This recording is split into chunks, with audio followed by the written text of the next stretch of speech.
y'all, welcome back to my channel. Today I'm here with a new video, and today we're going to be reviewing the new Givenchy Skincare Mattifying foundation. I'm really excited for this just because I like a lot of Givenchy complexion products. I love the Givenchy Teint Couture concealer. That's one of my holy grails. I love the Teint Couture foundation, and I also love their City, I think it's the City Balm, something like that. I know it's a tinted moisturizer.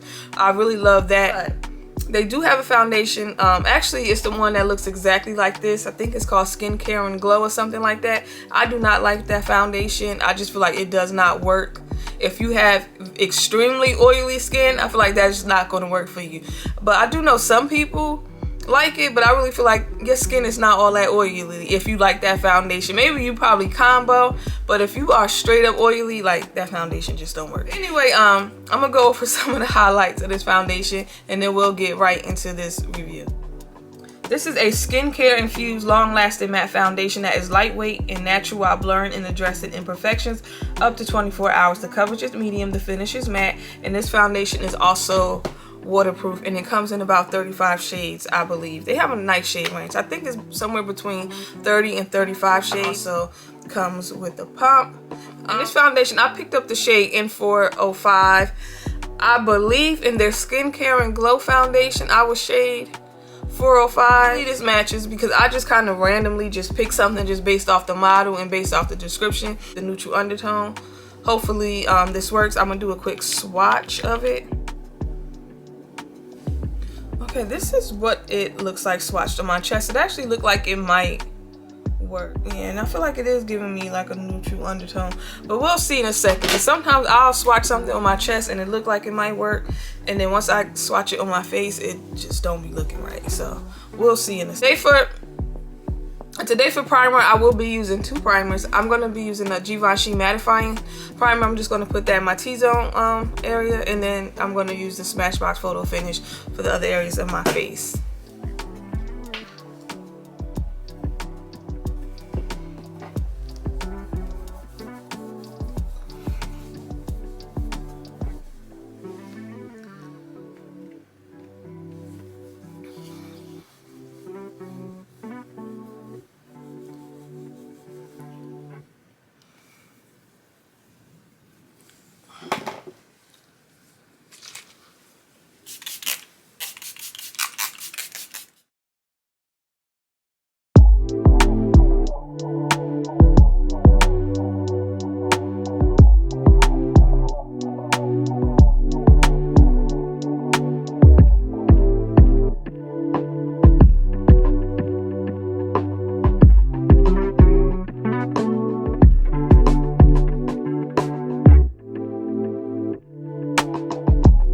Foundation on, and this is what my face looks like. As of right now, I am really loving the finish of it. I like how it looks. It looks very skin-like, which I was not expect. This has pretty nice coverage on it. I would say this is a medium, almost full coverage foundation. You don't need a lot of this. I use about a pump and a half, and it covered up pretty much every single dark spot on my face. This is one of those matte foundations that dries down quickly.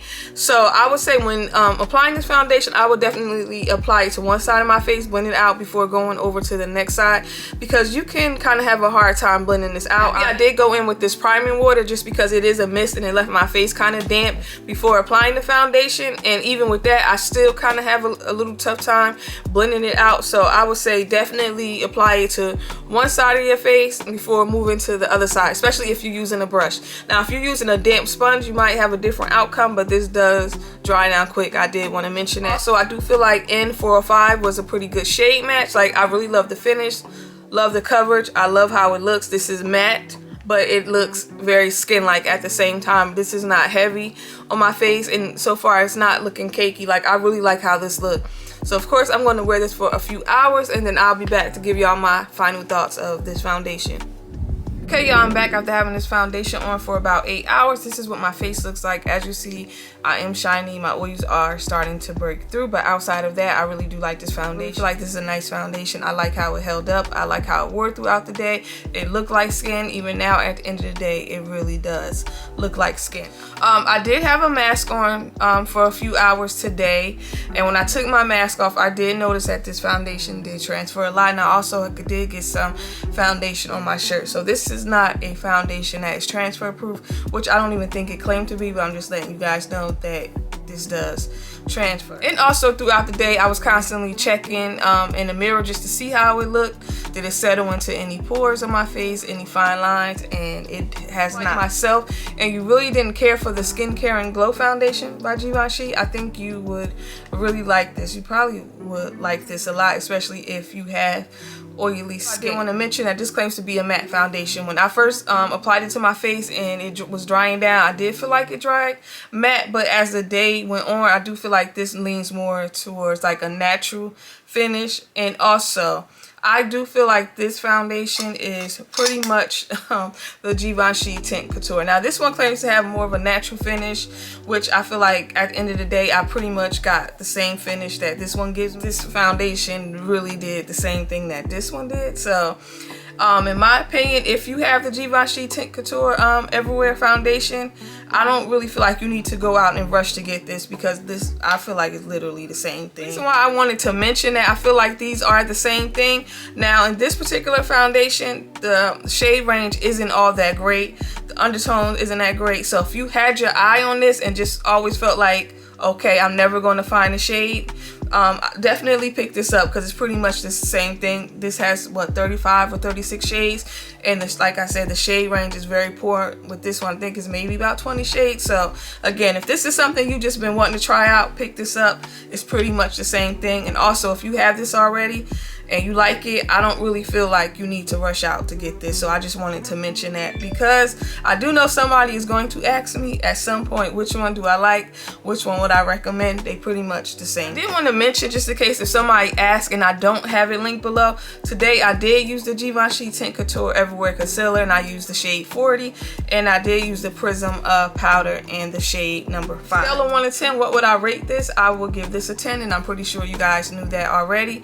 I love the finish. I love the coverage. I love that this is a matte foundation, but it looks like skin. It's not drying matte. Like, it's lightweight. It really feels like you have nothing on. And also, I do feel like this foundation will be great for all skin types. Don't let the word matte scare you, or you feel like it's one of those matte foundations that's going to suck the life out of your face. This was not that at all. I really like it. Highly recommend it. Those are my thoughts on the new Givenchy Prisme Libre Skincare Matte Foundation. Hopefully you guys enjoyed this video. And don't forget to like and subscribe, and I'll see y'all later.